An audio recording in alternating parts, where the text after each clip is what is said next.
how hard work and being focused and disciplined really plays into personal finances and business? So many of us wanted our kids to have what we didn't have, and so we became enablers instead of mentors to our kids. Change your dialogue, and instead of saying, I can't, say, how can I? How can I afford it?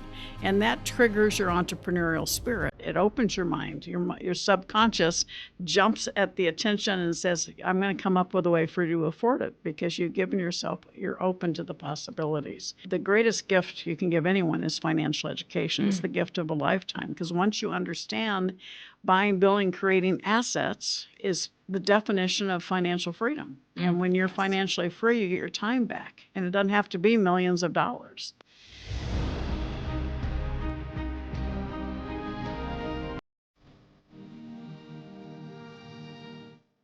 All right, guys, here you are in for a treat, because today we have someone that I admire so much. I read Sharon's book, I want to think it was more than 26 years ago. So it is truly an honor to have you here today on the show. So I just want to welcome you and thank you for being here. Thank you. I'm delighted to be with you, and I'm excited to get to know you. Thank you.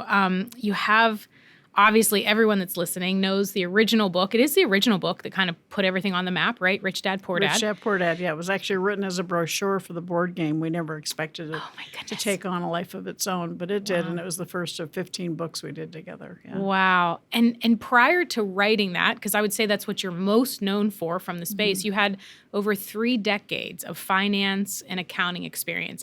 Can you take us maybe back, if we could rewind the tape 30 years ago and really talk about what happened, why that message, why that book, what made you want to start writing?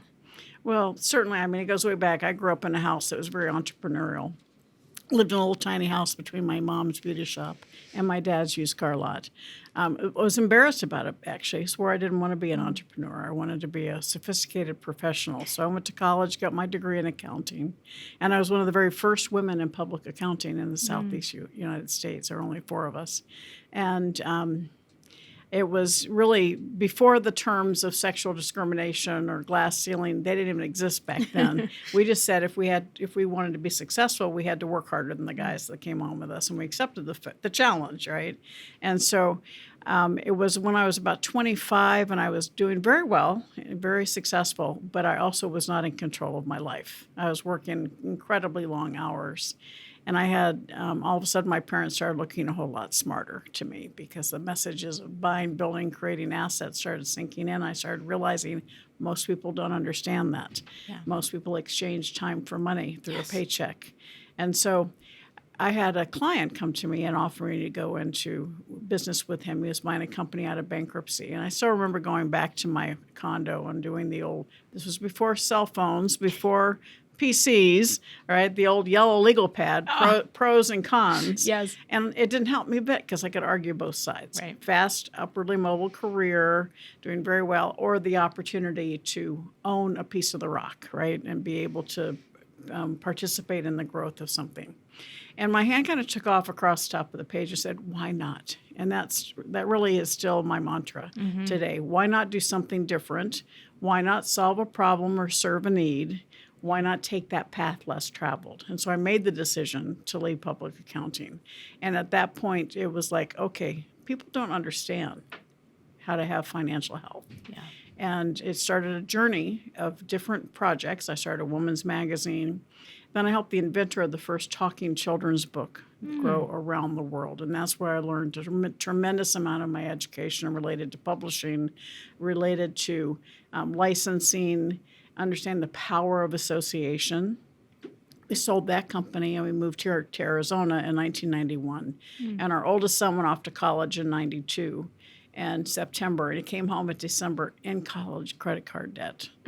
And I was so mad at him, but more mad at myself, because he'd gotten to ASU right here. Yeah. And he was met with tables that said free pizza, free money, free T-shirt, free money. And he had a really good time his first semester in college. All right. But then he had to start paying. It wasn't such free money. The pizza and T-shirts cost a lot more. That's right. So he came home at Christmas and asked us to bail him out. We didn't even know he had credit cards. And so We told him no. We haven't always made the right parenting choice, but that one was. But that was December of 92. And that's when I really dedicated the rest of my career to financial education and entrepreneurship education. So you fast forward a few years, I started working with school systems. Hence, my hair used to be red. It's now white. Yeah. You've ever worked with school systems. And my husband called me one day. Mike's an intellectual property attorney. He said, I met this guy today that has what you've been looking for. I always laugh when I'm in women's groups. Ladies, what would you do if your husband called you and said he met a man that has what you've been looking for, right? So I said, okay, that sounds kinky. What's up, Mike? And Robert Kiyosaki had come into his office in his flip-flops and his board shorts with this idea for a board game. And so I met Robert at the very first beta test of the board game, Cash Flow, and it was exactly what I was teaching. And so I volunteered just as a friend to help him commercialize the game. And in that process, he told me he wanted to charge $200 for it. And I said, that's kind of pricey. And that was in 1992, right? 1996, this was. Wow. Yeah, and I said, that's kind of pricey for a board game. Maybe you should write a brochure to help market the board game so people would understand it's an investment. It's not just a playing tool. And that's when he asked me to be his partner. So we became partners, and that brochure was called Rich Dad, Poor Dad. Wow. Most people don't know that background story. Yeah, we never so cool. expected it to take on a life of its own, certainly not to sell 35 million copies and be on the New York Times bestseller list for 7 years. But that started a journey. All of a sudden, we thought we were a game company and said, oh, no, we are a publications company. And that was the first of 15 books we wrote together over the 10 years we worked together. So your whole business model shifted because of the demand. Yes. Right? I mean, that's amazing. Oh, yeah. My original business plan was gorgeous. It was so pretty. And it was about going to the top, the 25 most powerful women in the world through Forbes.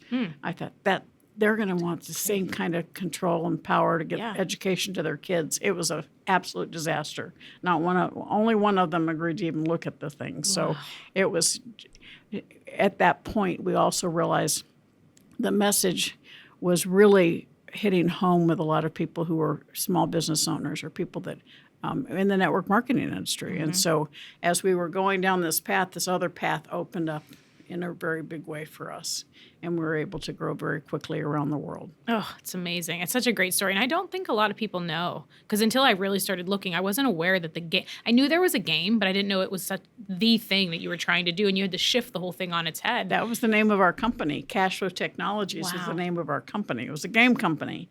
Wow. And then it was like, oh, no, the world wants more. So we became a publication. We basically DBA, Rich Dad, is the Rich Dad company, but the actual corporate name was Cash Flow Technologies. That's so great. I want to take us back a little bit, too, because we kind of glossed over something. I know I started my first business 25 years ago. The landscape even then was so different for women. There wasn't Boss Babe and women empowerment and all of this stuff. I mean, you had to get gritty. You had to show up differently in rooms to be taken seriously. I mean, I still wear jackets like you. I wore suits every day just to try to be taken seriously. What was it like then? I mean, was it even that much more difficult? What were some of the things that you had to overcome even as you decided to write this book and do these things? Like, what was some of that like for you and the challenges that you had to overcome that you were faced with? Well, I was raised in a house that I was told I could do anything I wanted to. I just had, if I worked hard enough. And so it was always a challenge to me when I was in a room. I was the only woman in the room. It's like, okay, you have to buck it up. You got to be as strong as anybody else in the room. But it was also during that time, women weren't very nice to each other. So women in power were not helping other women behind them because they didn't want to seem weak to the people they were working with. And so women were not nice to each other. And it was something that I'm so happy to see that shifting today. Amen. And so many young women coming up in positions of power. And I don't talk about that in exclusion of men. I love working with men. Absolutely. And that was the whole essence of my book, Think and Grow Rich for Women. I got tired of all the complaining and criticizing women were doing and blaming the men that stood in their way. I said, stop. Yeah. If you are familiar with the law of attraction, what do you get when you complain and criticize? Get more negative results, right? Yeah. So I said, let's change our dialogue from complaining and criticizing the men in our way, and let's start celebrating the progress we've made and start celebrating the men that have helped us along the way. And in doing that, is there more to be done? Of course. But when we do the celebration, more doors will open more quickly than if Yes. we complain and criticize. And so that's the essence of the message that I have in Think and Grow Rich for Women. And I'm seeing that evolve. I'm seeing people really understand the power of celebrating each other. And yes, there's more to do, but not to the exclusion of men. It's when men Yes. and women come together, you get the greatest results. So. Yeah. We have so many different strengths and weaknesses that one is not better than the other. They're just different. And I've never been from that school of thought either. I feel like I love what men can bring to the table. I love conversations with men in business. That's why I don't work with just women, because I love what we can offer each other. And I think men can learn a lot from us, the way we carry, the way we Absolutely. lead, the way we manage money, things like that. But you said something very interesting. You said that your parents told you that if you worked hard, you can do anything. I had a very similar upbringing. My dad was a mechanic. My mom cleaned houses. So solo, solopreneurs, they're called Same today, as self-employed. My mom was a beautician. My dad had gosh. a used car lot Love and a it. mechanic. So Yep. yeah. And I remember my dad, I wanted to get something. I can't even remember, but I remember what he said was I wanted to get something. He goes, well, you can get it. You just have to work hard enough for it. And I feel like that was ingrained in my head. And I feel like we've shifted a little bit as a society and as a culture, not just women, but I think as a whole, that we no longer, it's almost like hard work. They want to wrap it up into hustle. And now it's like a bad thing.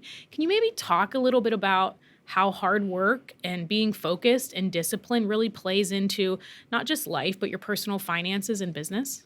Well, if you think of all the wealthiest people they've all worked hard to get there, unless it was handed to them from parents. From And someone else usually- working hard. and usually they end up blowing it if that's the case. So true. And so, and in our environment today, your generational wealth topic, I want to talk about, kids. So many of us wanted our kids to have what we didn't have. And so we became enablers instead of mentors to our kids. And when we talk about positive and negative, it's how many times have any of us said we can't afford it? Well, that's negative. It closes our mind. We want to turn off the lights and get under the covers. And so I say, we have to think about our mindset and the kind of mindset we're teaching our children. If we're saying to our kids, you can't afford it, we can't afford it, then it's negative. Instead, change your dialogue. And instead of saying I can't, say how can I? How can I afford it? And that triggers your entrepreneurial spirit. It opens your mind. Your subconscious jumps at the attention and says, I'm going to come up with a way for you to afford it because you've given yourself, you're open to the possibilities. And that's so important for our kids too, because exactly what you just said. Your child wants something, you say, how can you afford it? They get really creative with ways to do it, but allow them to do that. Allow them to earn the money. Allow them to buy what they want, because the greatest benefit is not that they've set a goal and achieved it. The greatest benefit is the amount of self-confidence you see that comes from them being able to say, I did it on my own. Because I know the greatest gift you can give anyone is financial education. It's the gift of a lifetime. Because once you understand buying, building, creating assets, my favorite word on earth, assets, is the definition of financial freedom. And when you're financially free, you get your time back. And it doesn't have to be millions of dollars. Yeah. Oh my gosh, such a great point. The thing with entitlement, I actually did a little bit of research on this because I love the data points of things and not just our opinions. And so I really got into entitlement with kids or just in a relationship, like what that does. And it's amazing to me how it actually robs people of exactly what they think they want. Because when someone's entitled, they don't work hard for it. They think it's going to come easy. And I feel like we have some people within the generation that are missing the mark. Like they're actually missing the whole point of what hard work and a little bit of struggle. It's like when we remove the struggle and make things easy, it's like they don't develop that muscle to be able to do the next thing. I think for me, I look back and the reason that people say, oh, you're so confident. Well, it's just because I have the data of working hard and knowing the result that why wouldn't this thing work too? Do you feel that your upbringing and your childhood and some of the things that you've had to overcome in your life has played a role in wealth building and in creating assets? Oh, no doubt about it. My parents never gave me anything. They never asked me if I did my homework. I kept telling them, what did you do? I'd like to bottle whatever you did for me so that it would become a billionaire overnight. It's giving that an independence to a child that they can do it on their own, and they have the responsibility to stand in their own power and do it on their own is so priceless. And you're so correct in the fact that when people get something too easy, then they go, well, I don't have to work so hard next time either. Yeah. And part of it also, and I'm going to blame my own industry a bit, the whole law of attraction. It's the law of attraction. You have to think positive things, but you actually have to take action. Oh, yes. You actually have to do something and go that extra mile, as Napoleon Hill says, and work hard. But you have to have the right mindset, and it starts with mindset, but it ends with action. And that's why I have the personal success equation in 3 Feet from Gold that talks about your passion and your talent, which is all about you, which is school. Yeah. And most of us stop there, think we have to do everything on our own. But true success comes from the power of association, having the right people on your team, having the right mentor, and then taking action. Yeah. Not just waiting for it to come to you, but taking action. But above all, having faith in yourself, faith in what you're doing, faith that it's needed and necessary, faith that you will succeed. And that formula is something I use in every talk, every interview, and with every client. Because usually a business is successful and then it plateaus. And it's usually because they've stopped growing. They've stopped going to new groups. Their power of association needs to go to kick up a notch. Or they have a lack of self-confidence. And usually they go hand in hand. Because when you have the right mentor, you have the right people on your team, when you have a bad day, they won't let you stay there. And that self-confidence comes back. But, I look at your own personal success equation and determine where you need the work. I have a worksheet I told you about earlier. Yeah, we'll make sure we loop it. personalsuccessequation.com and download it because it gives you the opportunity to really analyze yourself. Because what happens is certainly these last few years, particularly with women, I see the light at the end of the tunnel and it just drives me nuts. I go, that's baloney. That means you're waiting for someone else to bring you the answer. Someone to save you. Yeah, Amen. stand in your own power, be your own beacon of light, Yes. and let other people be attracted to you. And we give up our power too easily. I could have said yes 25 times, but it would have been annoying. So I was just nodding my head. I could not. This literally sounds like things I say all the time. It means so much to hear it come from you with your wisdom and everything that you've done.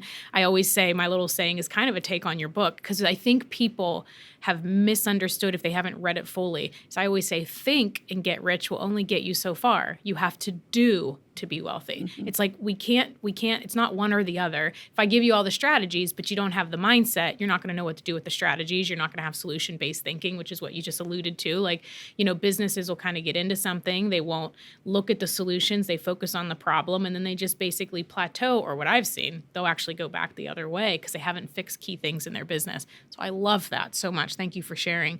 What lessons do you feel early on in your career that you still maybe bring today? Like, I think wealth building is just, no matter how much the world evolves, it seems like one of the core principles that's still the same. We still want to pay less tax. We still, like the tax system hasn't changed all of these years. Earned income, portfolio, passive income are all the same. The way that we accumulate wealth is the same. Have you seen any great changes in your original work and how wealth, money, and cash flow works today? Well, I think the change, I've always talked about the importance of assets, as I said, and my latest phrase is assets are sexy because they truly are. And the older you get, the sexier they become, right? That's true. Because they're like employees working for Yeah. you, and that gives you your time back. But I think what has changed is the dynamics of the economic structure. So 40 years ago, Fortune 500 was 85% bricks and mortar, 15% intangible. Right? Today, that's more than flipped. It's closer to 90% intangible, 10% bricks and mortar. Wow. And that shift in the economic world we face is what's opened up tremendous opportunity for you and me, for us to be able to compete with big boys. Yeah. Because it's about intellectual property. It's about problem solving. I mean, you can think about Uber, one of the largest transportation companies, owns no cars. Yeah. Airbnb, one of the largest hospitality companies, owns no hotels, right? Yeah. Their valuation is based on their intellectual property, their systems. And that gives us the ability to do the same thing and compete, which is the success of books, success of programs, success of finding the way to build brand recognition and goodwill, that little number that gets so big now on sales of businesses. Yeah, it's so true. And I think that's why people are getting such high returns on EBITDA. Like they're getting so many multiples depending on the vertical they're in, because that IP, it's like a big company. They don't want to innovate. They just want to come and buy somebody that already has a proven system so that they can run it through their process, because they know they're going to make more money and they're going to grow it. I love that. I think that's it's so brilliant. Almost every business sale is for either the intellectual property or the database. Yeah, right. Exactly. I love that. So you told me a little bit before we started kind of how you met your first partner, Robert Kiyosaki, and how you wrote the book, why you wrote the book. You talked a little bit about the board game, and how did it go from that one book, Rich Dad, Poor Dad, to 15 books, did you say, and 35 million copies around the world? Like, what do you think was, I feel like when you have something that's that successful, there's like, I think you need a perfect storm, right? You need the right moment, right message, right messenger. What do you think it was about that time, that message, you guys writing it, that maybe just made it so amazing? Well, if you imagine back in those dinosaur days, because that was before Amazon, before the internet. So we had the old-fashioned U.S. Postal Service and fax machines. So we were listening to our clients and to our students, our customers, and what they wanted. Once we did Rich Dad, Poor Dad, and it took off in such a big way, we decided, well, we're going to do a trilogy. So Rich Dad, Poor Dad, Cash Flow Quadrant, Rich Dad's Guide to Investing. We thought, trilogy in and done, 3 and done, right? Yeah. And then it was like, no, there's still more to say. And so we continued on with that. And then I actually, in addition to the 15 that I co-authored, we launched an additional brand called Rich Dad Advisors. And there's over a dozen books in that series as well. Because, Robert and I were very contextual as far as mindset, and people needed hands-on. So we brought in area experts, and they wrote books specifically on protecting your number one asset, intellectual property, on real estate, on corporations, on Love taxes. And so they were the experts in those fields, and they wrote books in the Rich Dad Advisor series. And it was, and it just continued the need. People were just thirsty for this information, because we really were the first ones to come out with a, let's take a fresh look at money, because you're taught, even personal financial planners or financial education banks that did financial training talked about saving money. Yeah. Okay, 401ks. Right. The interest rates, right? And it's like, but let's talk about assets, right? And so we were really the first ones to bring it out. And of course, the controversial chapter we had called "Your House is Not an Asset" really got us a lot of attention. But it's, again, it's understanding when we first did this, Mike and I, my husband, we negotiated a very unique publishing deal. She kind of put publishing on his head. It was not a traditional deal; it was a joint venture and a partnership. But the publishing companies all said, "Well, your book needs to be red, black, or green." And I said, "Well, I want purple." And he said, "Well, you can't do that." I said, "Why not? Why not?" Because that's why I want it purple. I don't want to be red, black, and green. And so we ended up with, we'd already made it to the bestseller list on our own before Warner Books came to us. So, and that's when all of a sudden, now you go into bookstores, those few that are left, you see a lot of purple in the business section. Yeah. And that's because of the success of Rich Dad. So you can't be afraid to make yourself unique, a unique selling proposition, that unique branding that helps you stand up, because that's part of that goodwill. The brand presence and the trade dress, trademarks, all that helps add value to your company. And so you listen to your clients and say, what more can we do to continue? Yeah. So we were probably doing a book every 12 to 18 months in response to what was coming in, people asking questions. Yeah. So, okay, let's address that. Now, the Rich Dad Advisors, as you called it, and how did that, was that almost like in today's world, was it like a coaching arm that then people had, or it's just additional books? No, it was a publishing arm. We simply had them. Now, as time went on, they all being part of the Rich Dad Advisors gave them a lead generation tool to provide tax services or corporation services. Yeah. But there was not specific coaching involved at that time. At that time. We later put in a seminar arm. We put in a coaching arm for the company. So. How long? Because that obviously it was the books, then you did the seminars, then the coaching, then all of these things. Was that, when you look at it, it's such a massive thing now. When you look back, was that all just based off of need, listening to your audience, messaging, tweaking, change? Like, I always feel like when you look back at a company that's 25, 30, 35 years old, you can see the complexities in it. And I think people often underestimate how long it takes to build all of that. I think I see a lot of people coming in as an entrepreneur, and then their first 3 years, they're frustrated because they're not doing millions of dollars. And it's like, you don't realize how long it takes sometimes to kind of hit that momentum and really start to develop systems and processes. Was it really quick because of the demand, or did you guys still have to kind of like figure out your footing? And how did you scale? Was that something that you and Robert and did you guys know how to do that, or did you start hiring team in order to scale that really big? Well, yes, and yes. I mean, when I built the Talking Children's book, we had technology for kids when kids had no screens. They had no electronics. So we said, how can we get parents to trust us? We're this little company out of Wisconsin. And so that was when we partnered with Disney, Warner Brothers, Sesame Street, and Marvel Comics. And that helped us explode that company around the world. Wow. And so I learned very quickly the power of association, the power of licensing. And I was writing really big checks to them, which was okay because we were keeping a lot of money too. Yeah. And we were impacting millions of children's lives. And so, but I said, next time I want to build a company where people are writing me checks instead of me writing them checks. Yeah. And so that's really at the onset of Rich Dad was, how can we build this company as quickly as possible to reach as many people as possible? And it was through licensing, not through trying to build everything on our own. So when I wanted the best publisher, we selected Warner Books. When we realized that the infomercial world was alive and strong, and I personally hate infomercials, but we knew that it was the next step for us as a company. So Time Life came to us. So I said, if I'm going to do an infomercial, it's going to be with Time Life, right? Yeah. Quality, high quality. And so Time Life paid us, and they did the concept of other people's money, time, and resources. My husband wrote the book, Other People's Money. So that's that is his career. He helps people identify their intellectual property, protect it, and leverage it through other people's money, time, and resources.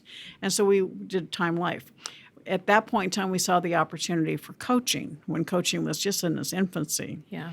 And I said, well, I don't want to build my own sales floor, train my own coaches, find the software. It's going to take so long. Speed to market is very important in this world. Mm-hmm. And so I found one of the top coaching companies, and we did a deal with them using their systems, their people, their phone structure, all branded Rich Dad. Mm-hmm. So you would think you were talking to Rich Dad. We train the coaches, and we use them as our coaching arm. Same thing we found a seminar company that we did the same thing with. And so the whole structure of building was through this power of association, finding best in class and doing a joint venture or a licensing arrangement with them so we could get to market as quickly as possible and serve as many people as possible. So at one point, height of our success, I had 5,000 people working for me, but only 15 to 17 on my payroll because I was working CEO to CEO. And they had thousands of people working for them, CEO to CEO, publishing companies around the world. So we were in over 100 countries and over 50 languages because those companies would come to us and say, we want to print your book. So there is literally so much brilliance and wisdom in there. I hope everybody captured that, because you said something that I cannot preach enough is speed to market, speed of implementation. And I think that's when people stay in this ideation phase and they try to build it all from the ground and they burn through so much capital. And that's why a lot of businesses fail with maybe a good idea, but it just took them too long to get the market and they kind of missed their opportunity. I think people, the self-help world is like, an opportunity will never miss you. And that may be true, but in the business world, you can miss out on opportunities if you don't leverage. I just love how you just leveraged not only other people's money, other people's businesses, right? And it's just like, well, this is a way that we can do it quicker. Is there anything that you would do now if you were able to, everything was gone, if we took everything away, nobody knows who you are, the books are gone, nobody knows who your name is or Rich Dad, Poor Dad, but you're able to retain all the information that you have built over all of these decades. how would you do it today, knowing what you know? Well, it's so much easier to build a business today because of the internet and the resources that are there. And so the first thing is to start with your definiteness of purpose. I talk about this in my book, Outwitting the Devil, with the Napoleon Hill Foundation, about so many of us are crippled by fear because fear paralyzes you or motivates you. Most of us are paralyzed by fear, so we're afraid to step outside our comfort zone. But it helps when you know what your purpose is. And that purpose, in a business perspective, is what's your mission? Are you solving a problem, serving a need? That keeps you going when the going gets tough, Yes. because it's something outside of yourself. It's something bigger than you. And so it helps you have that motivation and that inspiration to keep moving. So definiteness of purpose. And then understanding, habits are important. And I do believe people miss opportunities because if you don't train yourself to be open to them, if you're so focused on what your plan is. So, for instance, our plan was with these powerful women. If we hadn't paid attention and been open to the possibilities, we could have missed the quick rise of the company. You have to listen. And part of that is having the right mentor, having the right people around you, because you, as an entrepreneur, it can be very lonely because you're at the top if you don't have the right mentor and the right advisors helping you, because you're so focused on what you're doing as you're building your company, because there's a whole lot of doingness that has to happen to get your company up and running. You need somebody on the outside saying, hey, what about this? What about this? Have you thought of this? Yeah. Not completely distracting you like shiny object syndromes, but somebody that has been there, done that, and they can see you going down a path that may be limiting as opposed to expanding. Yes. Oh my gosh. You can learn from mentors or your mistakes, and the latter is a lot cheaper. Learning from mentors that have already done it. There's something that you said in there I don't want to miss. You had said that, and the way I always say it is, you can be so focused on what you want that you might actually miss what you can actually have. And I feel like solution-based thinking and all of these things are great when you have laser focus, but when your focus is so narrow, you may actually miss the ability to pivot into something much bigger. Do you feel that there were any moments along your journey that you had to do that, other than just the game, where you had to kind of like, oh my gosh, we can't go down this path, let's tweak and do this? Well, I think that's a natural course of business. All right. There's a strategy and then there's tactics. Okay. So if you know what your strategy is, if you want to sail from Los Angeles to Catalina Island, all right, that's your strategy. That's what you want to do. And you're in the sailboat and the wind changes. All of a sudden you're knocked off course. So you have to recalibrate and you have to change. You still want to go to Catalina, but you just got knocked off course. So you have to take corrective action. Your tactics have to change. And so as you start to do, for instance, my personal mission statement is elevate the financial well-being of humanity. Now, I can do that through one-on-one mentoring. I can do that through books. I can do that through programs. If I do a program and it's not selling very well, it tells me, okay, either I'm not getting it in front of the right people or it's not accomplishing what I wanted to accomplish. And so I have to go back and say, okay, how can I make this better, more sufficient to solve the problem? So many times we think we know what's best for our client. But unless we have a feedback loop, we don't know that it's actually working. And so it's really important to have that check-in time to make sure that you're giving them not just what they need, but what they want and what they're willing to pay for.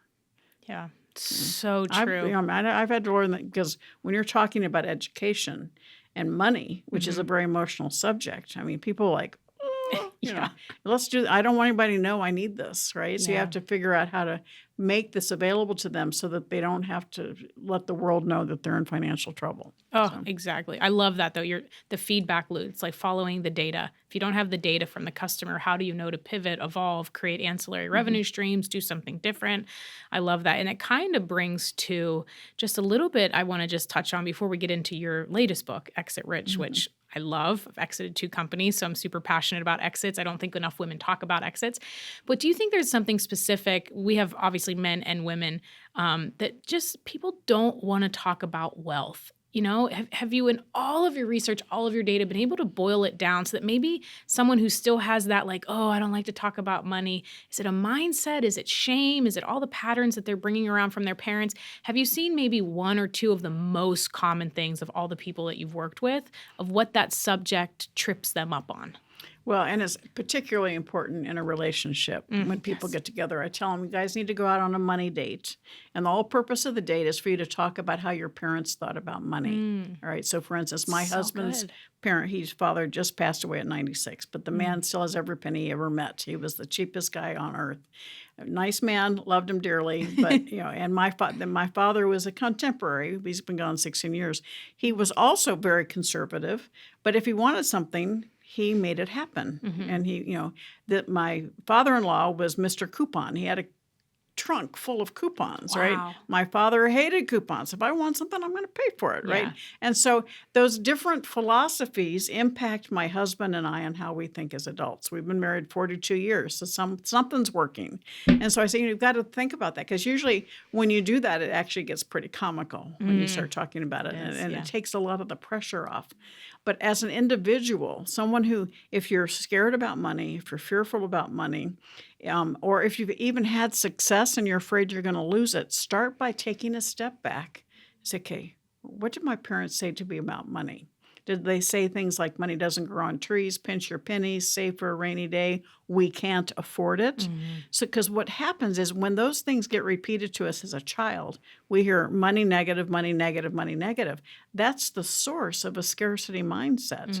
And because we're not teaching our children about money in school, you're not having anything counteracting that, teaching you how to build wealth.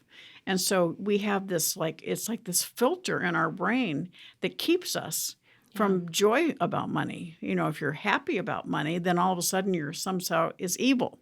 And it's not money that's evil. It's it's the love of money to the extent of nothing else, right? And so it's really important to be aware that the more successful you are, the more good you can do. Yes. And so when you focus, my dear friend Les Brown says, you got to be hungry, right? And it's like I told Les, I got to change. I want to add something to that. It's not, are you hungry for money?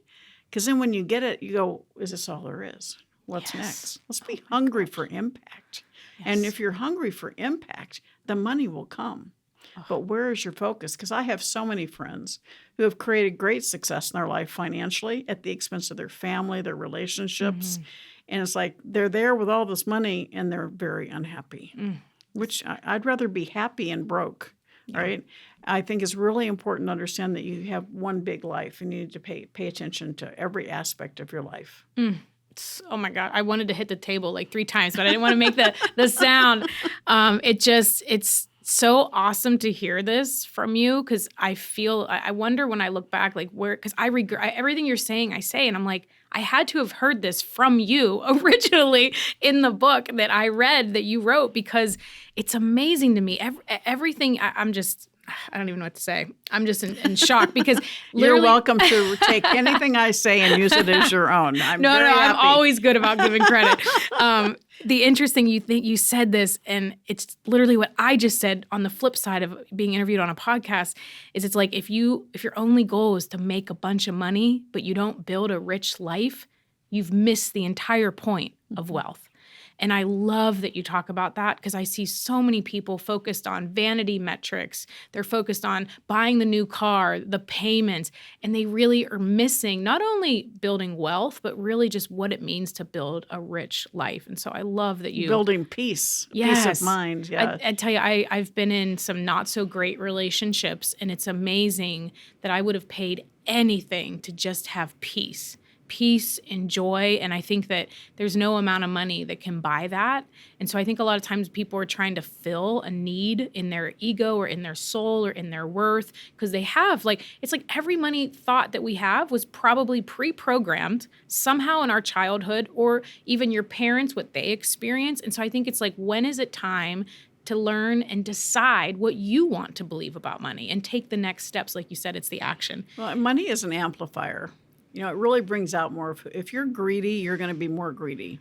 If you're generous, you're going to be more generous. So it's not the money that impacts us, it's the mindset. Yes. And so work on your mindset, and sometimes it's mindset that you're not really consciously in control.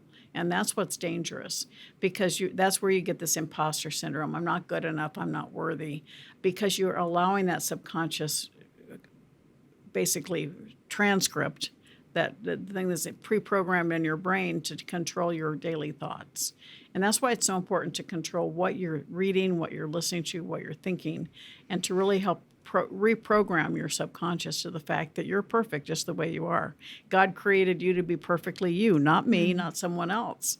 And so stand in your own power and be uniquely you, and know that you have a gift to give, whether you've had great successes, maybe learning opportunities, but we are all where we are today because of the choices we made before today. And if you want something different, something better, something unique, start making different choices today. Don't look back. Look forward. It's not where you've been, it's where you're going. And I think that's the thing about money, is we often people feel shame about all the debt that they have, or they wish they didn't make that bad investment decision. But if you continue to look back and think of what you should have done different, you're going to miss what you need to do next. And I think that kind of brings us into I can't have you here and not talk about this, because there's obviously all of the talking points on all the news. We've got the elections coming up. Everybody is talking about pending recession, looming recession, economic downturn, financial difficulty. And I know you've been in business during the savings and loan crisis. You've been 9/11 when the towers attacked. I was in business when they were attacked. I was in business as well. 2008 recession, I was flipping houses and had, multiple doors during that time as well. Is there anything that maybe someone who's listening is super concerned about what's coming up, that you can maybe just give them either a tactic or advice or something that you've learned along all of these decades, and what this recession could or could not mean to them? Well, absolutely. And I think the first step is, to understand that you and I cannot control what's happening on the international economic front, or even most of us can't control what's happening on our state level. We have a vote. We can make a vote. But you can't control what's happening in your wallet. And so when you see what's happening in the world economics, it's really prudent to say, okay, how can I pull back? How can I protect what I have?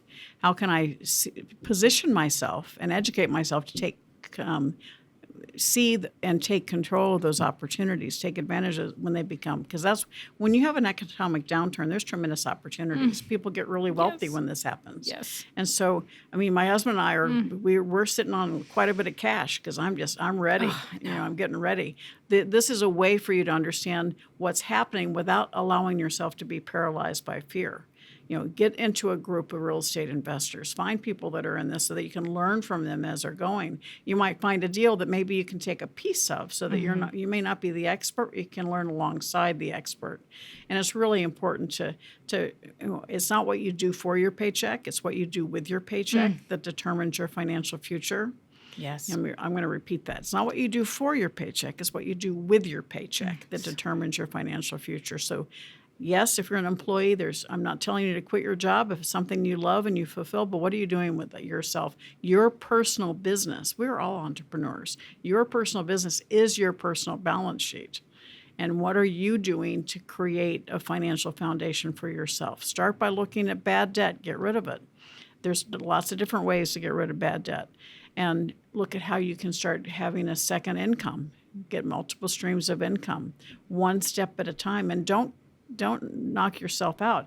As you were just saying, we've all made mistakes, but that bad investment was an occurrence. It's not a definition of who you are. It's an occurrence. So we've all made mistakes, but you're smarter today because of it. And hopefully you don't repeat that same mistake, right? So understand that none of us are perfect, but we have a gift of what has happened to us in life, whether it be good, bad, or indifferent. We have that knowledge that we can help others coming behind us, and we can better position ourselves for the future. So pay attention to what's happening in the economy.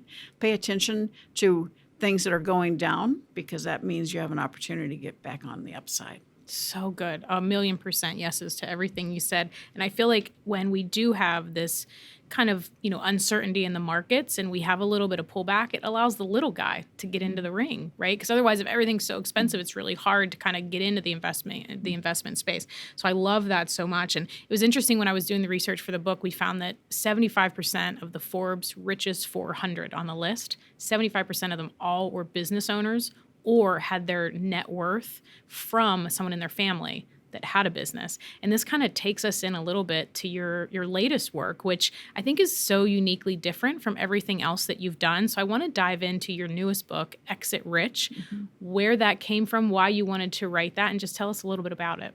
Well, thank you. Yes, my co-author on that is Michelle Salyer-Tucker, and she's the largest female business broker in the country. And she's a friend, and she's in the trenches with people, helping them sell their businesses. And so she sees the tactics that are wrong. I'm the one that comes in as a mentor in strategies. And it's really important for people to get in love with their product. They get in love with their sales team. They get in love, but they don't pay attention to the fundamentals of their business. And so many, many businesses, so up to 85% of them that want to sell will not sell because they've not structured themselves properly. They don't have the right legal formation. They don't have the right legal agreements.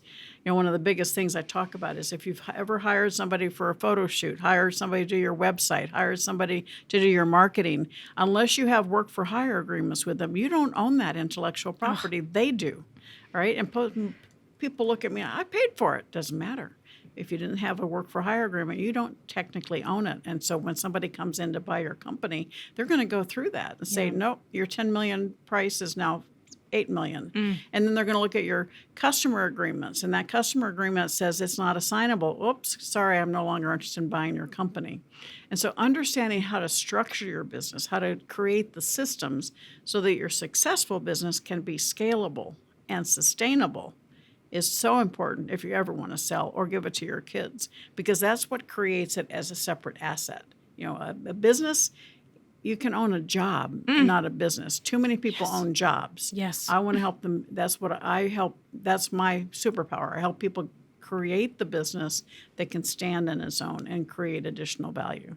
Oh my goodness. I hope everyone caught that. And I'm not even kidding when I say that you need to pause, rewind, and re-listen to that. There are very few people, I have this conversation all the time with business owners, very few people can have the conversation you just had. And so I'm like, literally, like I was jumping out of my seat. I was like, yes, because it's all the often boring, non-sexy things that's really going to matter when you want to exit or you just want to scale to some, we actually were just going through a lot of our contracts and realizing, because, I came out of an exit in 2019, moved to Arizona. It's kind of like just taking time off. COVID happened. Then I'm like, okay, you get itchy because you're always an entrepreneur, right? So I started, and then I was like realizing, oh, you know what? I don't know if I intentionally paused to make sure all of this was right, because you're just in that active state of doing and creating and sales and all of the things that you get sucked into.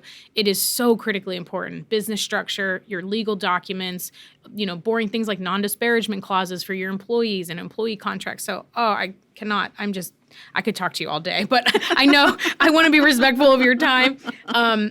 The book Exit Rich as well, like 100%, you said 85% of people will never exit. And it's a shame because I think there's a lot of great businesses and they can, if they would just do a few things. Like business owners want solvency. They want to know profitability. They want to make sure that the organization is going to have efficiency without you. And a lot of people wrap a whole business around themselves, their name, their efforts. Their ego. Oh, yeah. And then you have nothing to sell because there isn't an asset.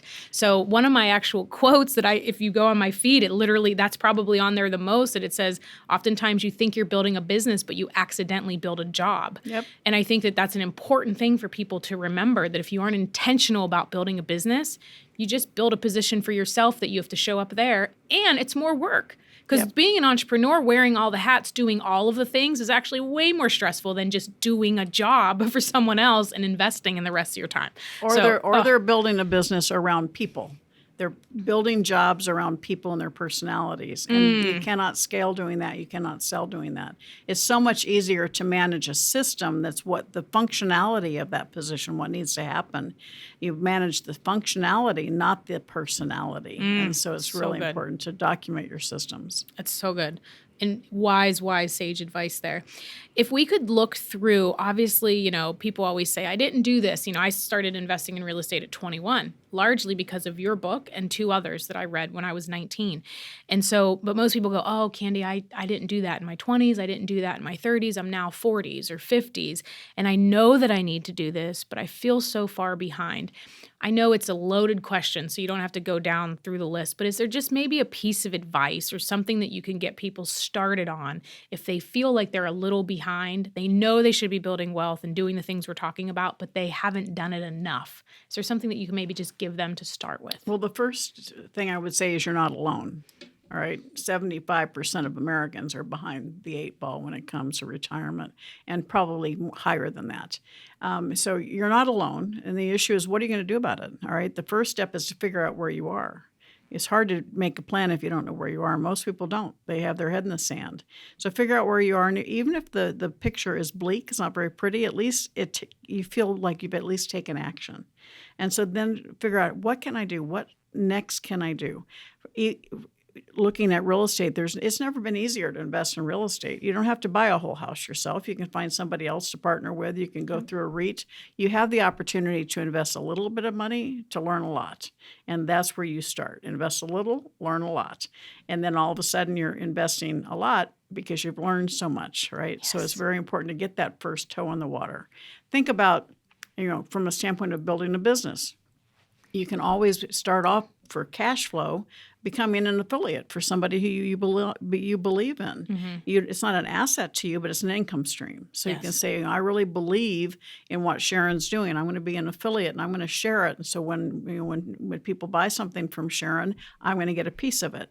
That Laurel Langemeyer, who a lot of people know in this industry, started off that way when she left corporate America. She started working with us at Rich Dad. She had no product. She had no systems. And so she started making cash flow from helping us spread the Rich Dad message, and then she went on to build her own empire. So each one of us there are options available. The issue is the fear of stepping outside your own little world of comfort. Mm-hmm. And the first step is who you're hanging out with. Hang out with other people that are doing what you want to do, and you'll start learning from them. Yeah. It's so good. And I think that there's so many mistakes that people make because they're getting bad or misinformation. And what I love, I was trying to think all the things you're saying. How do I boil down all this brilliance? It's like, it's the core fundamentals. We hear all these flashy things, like I always thought it was funny when the BRRR whatever method came out. I'm like, that's kind of been around for a really long time. It just now has a really fancy acronym to it.